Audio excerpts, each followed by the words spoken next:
TV. 일본에서 제4차 한류 붐이 일어나고 있다는 주제로 기사가 실렸는데요. 이번 붐의 주동자는 넷플릭스에 방송 중인 사랑의 불시착과 이태원 클래스, 한국 연예 기획사 JYP가 일본인 멤버로만 기획하는 글로벌 아이돌 오디션인 니지 프로젝트가 그 결정타로 알려졌습니다. 일본에서 한국 문화에 정통한 전문가들은 제4차 붐은 지금까지와는 다르다라고 하는데요.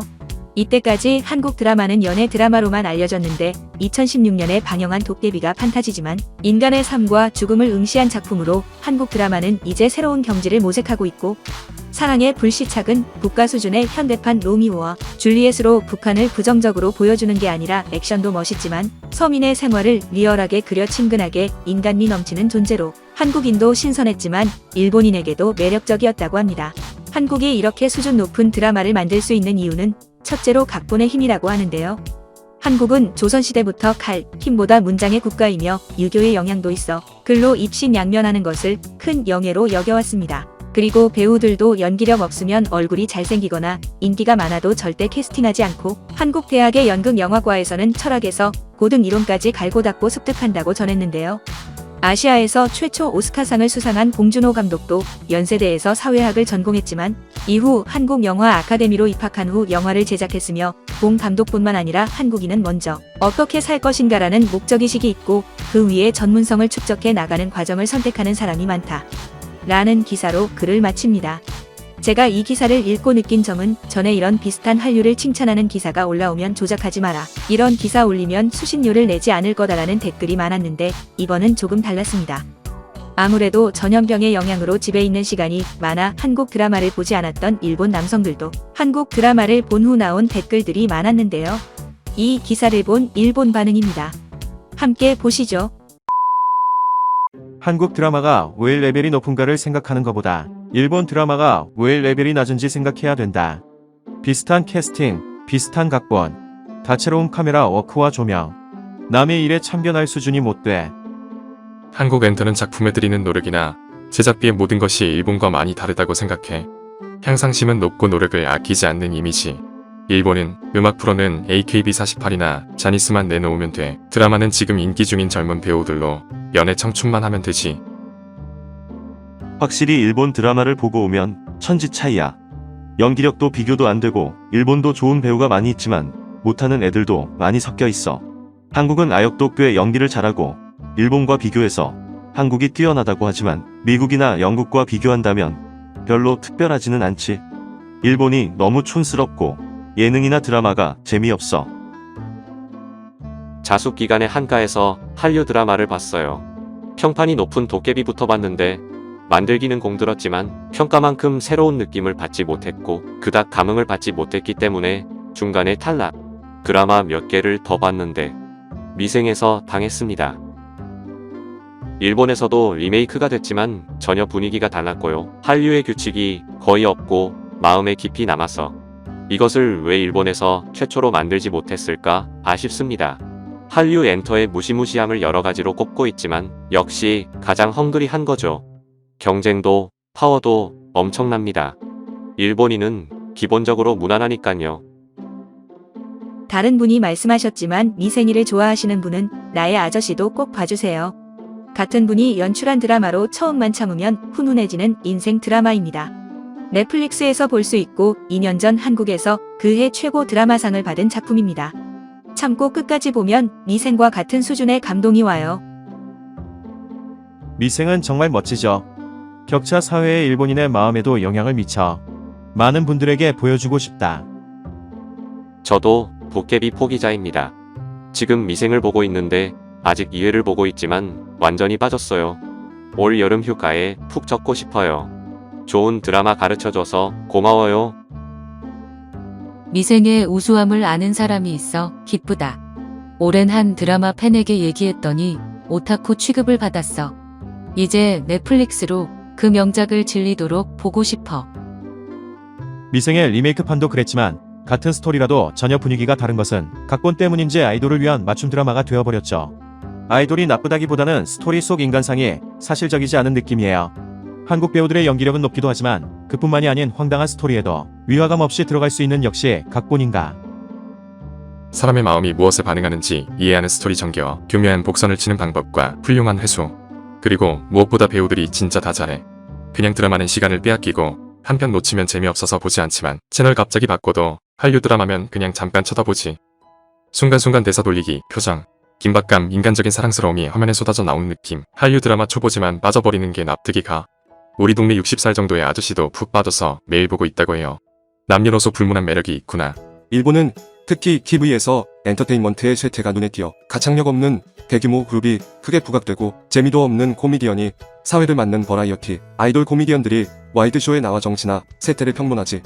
제작자의 천박함이 보이는 프로그램 구성, 모자이크 들감기 남발 등 실력에 관계없이 팔리고 있는 탤런트 사무소의 힘, 셋을 연줄이라고 생각할 수밖에 없고 TV 켜면 너무 실망. NHK의 뽕백이나 음악 프로, 버라이어티도 보고 싶지 않아. 제작자나 소리꾼, 탤런트 모두 설레는 진품을 만들기가 어려운 업계 특수성이 있는 게 아닌가 라는 생각이 들어. 한국 드라마의 매력은 각본의 재미와 배우진의 연기력이 높아. 어쨌든 퀄리티가 높아. 조연 배우들에게도 드라마가 있고 그래서 깊어. 배우들도 연기를 잘해서 다른 드라마에서 봤을 때 동일 인물이라고 알아보지 못했어. 한국 드라마는 그냥 재미있다. 연기도 다 잘하고 각본에도 여러 가지 이야기가 삽입되어 단순하지 않고 감정을 드러내면서 연기하고 있어. 박력이 전혀 달라. 일본 드라마는 뭔가 얄팍해. 사교적인 말을 이야기로 한 느낌이야. 그래서 보는 사람 속 깊은 감정을 확 끌어낼 수가 없어. 그러니까 재미없어. 철학자 오가와 히토시가 한국 드라마의 우수함은 운명이 그리는 방법에 있다. 그 스토리 구성은 니체로 대표되는 결정론을 바탕으로 한다고 하는데 여기 댓글들은 철학을 느낄 수 있는 감성을 가진 분들이군요. 저도 한류 드라마를 보고 있는 아내가 몹시 불편했는데 한국 드라마가 일본의 흉내라는 의견을 기대하며 댓글을 보고 있는 제 자신이 부끄럽습니다. 철학은 모릅니다만 한국 드라마의 스토리는 인간적이거나 생생하기도 하고 어쨌든 박력이 있습니다. 일본 드라마 거의 보지 않아요. 기대해도 재미없는 드라마 뿐이라서 나오는 사람들 다 아는 배우라 보기는 편할 텐데 모든 게 얄팍해서 한국 드라마를 알게 되면서 일본 드라마는 볼 수 없게 됐네요. 가끔 보는 것도 있고 일본 영화도 보는데 영화도 한국이 더 재밌어요. 리메이크를 비교해보면 알 수 있죠. 영상, 연기, 카메라 워크 모든 게 무게가 너무 달라요. 한국판을 보고 일본판을 보면 같은 드라마라고 생각되지 않을 정도로 가볍고 맥이 빠져서 볼 수가 없어. 일본판은 쭉 볼 수 있지만 한국판은 펑펑 울 정도로 달라. 일본 열심히 하길 바라고 있어. 확실히 보이스, 굿닥터, 미생 시그널도 일본판밖에 보지 않은 사람은 한번 한국판 보면 알기 쉬울 거야. 연서마 붐 때는 옛날이었고 그것도 일본과 같은 비슷한 분위기였는데 어느새 영화도 드라마도 음악도 일본보다 훨씬 앞서가더군요. 대학에서 영화 제작, 연극을 배울 수 있는 국가 프로젝트로 엔터테인먼트를 추진하고 있는 상대로 승산이 없는지. 한국 드라마는 완급이 굉장하네요. 거짓말하는 장면에서는 눈을 껌벅이며 분명히 거짓으로 이해하는 표정으로 사람을 웃게 만들어 일본처럼 억지로 2개월 반 만에 끝내거나 하지 않아. 몇 년 전까지만 해도 한국 드라마는 마지막에 화끈하게 정리하는 패턴이 많았지만 최근에는 꽤 심오한 내용, 대사 드라마가 많아. 단순한 연애 드라마가 아니라 가슴 깊이 파고드는 것도 많고 게다가 성인 드라마가 많다. 연기도 잘하고 세밀한 묘사도 뛰어난 것 같아. 일본 아이돌의 어린이 연애 드라마는 보고 싶지 않아. 국책이고 힘을 실어주기가 다르다. 하지만 키가 180cm 이상인 발군에 꽃미남이 많아. 키도 가장 중요한가? 한국 드라마나 한국 영화가 여러 가지 좋은 점이 있지만 정말 대단하다고 느낀 점은 조연 한 사람도 헛되지 않게 하는 것. 종종 나오는 대사가 우아하고 당해버릴 것 같은, 가슴에 새겨두고 싶은, 책이라면 마커를 긋고 싶은 대사가 어느 작품에나 깊이 마음에 스며들어. 최근에 감염병 자숙으로 영화를 자주 봤어요. 사바, 새로운 세계, 새로운 감염, 추적자, 올드보이 등등. 최근에 봤는데 정말 재미있었어요. 배우들의 연기력, 각본, 스케일 모두 우리 영화와는 현격히 달랐어. 일본은 애니 실사가 너무 많고 어쨌든 인기 있는 배우, 여배우 아니면 장이수가 너무 많아서 연기도 전혀 못하고 너무 오그라들어서 볼 수가 없어. 물론 일본 드라마도 좋아하는 드라마는 있지만 한국 영화, 한국 드라마는 정말 차원이 다르다고 느낍니다. 도깨비 보고 단번에 빠져버렸어. 나이살이나 먹고 가슴이 두근거리고 울 뻔했거든. 도깨비 후 다른 드라마에 관심이 가지 않았는데 사랑의 불시착이라는 드라마가 평이 좋아서 아마존에 나오면 볼 생각이야. 일본 드라마는 오래 못 봤지만 보이스만 봤어. 하지만 보이스도 원래 한국 드라마니깐.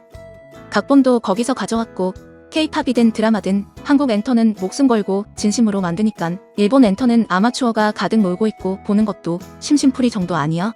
미안하지만 비교할 수가 없어. 자니스가 잘못하면 조금 기사 내다가 끝나는 일본이지만 한국 연예인이 그랬다면 지금쯤 큰 불길에 사죄의 사죄를 거듭하고 경찰에 불려가고 잘못하면 은퇴할 거야. 일본은 달달해. 엔터 만드는 것도 달달해. 한국은 장래가 중학교부터 정해지기 때문이죠. 공부를 열심히 하든 아이돌이 되든 둘 다 결사적으로 하니깐요. 그래서 강해진 것 같아요. 도깨비는 멋진 드라마지만 베이스는 역시 꽃미남과 연애 드라마. 그것을 느낄 수 없는 각본, 연출, 그리고 배우의 연기력이 굉장해요. TV 드라마를 좋아하는 사람으로서 일본의 TV는 개그맨들만의 프로그램이나 반복, 와이드쇼가 너무 많아서 재미가 없다. 그래서 TV를 끄거나 드라마로 이동, 두근두근하고 싶어요. 현실 도피하고 싶으니까. 한국 드라마는 그 부분에서 매력적이야. 한국은 정부가 엔터테인먼트들을 뒷받침해주기 때문이라는 핑계를 대지만 사실은 엔터테인먼트 업계가 노력해서 세계에 홍보하고 정부도 지지했을 뿐인데 말이야. 한국 드라마에서는 여자가 무척 소중해. 출연자는 장면이 바뀌면 의상도 바뀌지. 촬영 장소도 아름답고 집안도 깔끔해. 뭐니 뭐니 해도 출연진들 몸매가 좋고 피부가 예뻐. 그러면서 연기도 잘해. 우는 장면도 눈물을 짜내는 게 아니라 저절로 흘러넘쳐 눈이 반짝반짝 빛나. 여자들을 많이 아끼나요? 남존여비 사회의 한국이 뭐 일본도 그런 곳은 있지만 한국 드라마에 출연하시는 배우들은 어떤 단역에서도 굉장히 높은 연기력으로 역을 맡고 있다고 항상 느낍니다. 연기 못하는 사람이 없는 느낌. 카메라 워크, 색채 등도 보고 있는 사람의 기분을 끌어당기는 매력 있는 것이 많다고 생각해요. 한국의 엔터테인먼트는 오랜 배움과 노력의 결과물이 아닐까. 한국의 경쟁은 장난이 아니니까. 일본도 옛날에는 혼신의 힘을 다한 배우들이 많았는데 지금은 싫어지면 바로 그만두는 어리광이 많아. 둔데미도 저절로 알 수 있어. 한국 드라마는 부자연스러운 면도 많지만 재미있어서 일본 드라마는 아예 보지 않게 됐어. 한국인들이 원래 감정의 기복, 표현 방식이 격렬하고 걸쭉한 복수극을 좋아한다는 것. 드라마 팬이라면 그것에 끌리겠죠. 또 한국 드라마는 음악 선택도 되게 멋져요. 영상도 매우 아름다워요. 쏟아붓는 인력이 확연히 다를 거야. 음지에서 찌그러진 부분이나 희생도 만만치 않을 것 같아. 한국의 엔터테인먼트 수준 높이는 문과 수준 높이에 비례하는 게 아닐까. 일본은 이과가 매우 레벨이 높고 고등학교부터 이과는 엘리트 코스로 분리되어 대학 입시도 엄격하고 대학에 들어가서도 강의가 좋고 교육 내용도 매우 충실하여 일본의 고도의 기술을 지탱하는 주축으로 성장해 가는데 일본의 문과는 단계라고 할까. 대학에 들어가도 수업도 거기에 아르바이트나 회식이나 교우나 여행이나 놀이나 취미에 빠져 있어 일본 문학계의 하나의 생활 방식으로 좋을지도 모르지만 그 무렵 한국의 문과는 스스로 돈을 벌어 미국 유학을 지향하거나 보다 깊이 공부를 하고 있어. 한국에는 징병제도 있기 때문에 대학에서 깊이 공부하면서 군대에서 규칙적인 생활을 하지만 일본은 문과 학생이 만취되어 여자아이와 추잡한 정사에 빠져 있을 때 한국 문과는 군대에서 규칙적으로 여러 사람을 사귀고 깊은 인생을 생각하는 시간을 가지잖아. 일본의 경우 게임이나 애니메이션, 만화가 강하고 카메라나 자동차, 악기 등 기술력이 여러 가지 있지만 한국은 영화나 음악으로 외화를 벌고 있는 듯한 인상. 그래서 자연스럽게 신경을 쓸 수밖에 없어. 일본도 방심하면 안 될 것 같은데. 드라마는 몰라도 영상, 카메라 워크, 음악 뮤직비디오에 관해서는 대단한 것 같아. 기본적으로 일본은 촌스럽고 멋있는 게 나오면 재탕 삼탕투성이거든. 한국 드라마는 미국 드라마 포함해서 대본이 압도적으로 좋아. 미국 드라마는 일본의 연재 만화와 비슷해서 설정과 캐릭터를 단단히 다진 움직이고 인기가 생기면 지루하게 이어지는 점도 비슷해. 일본 영화 전성기 재미도 고도 성장기에 잃고 계속 안 되네.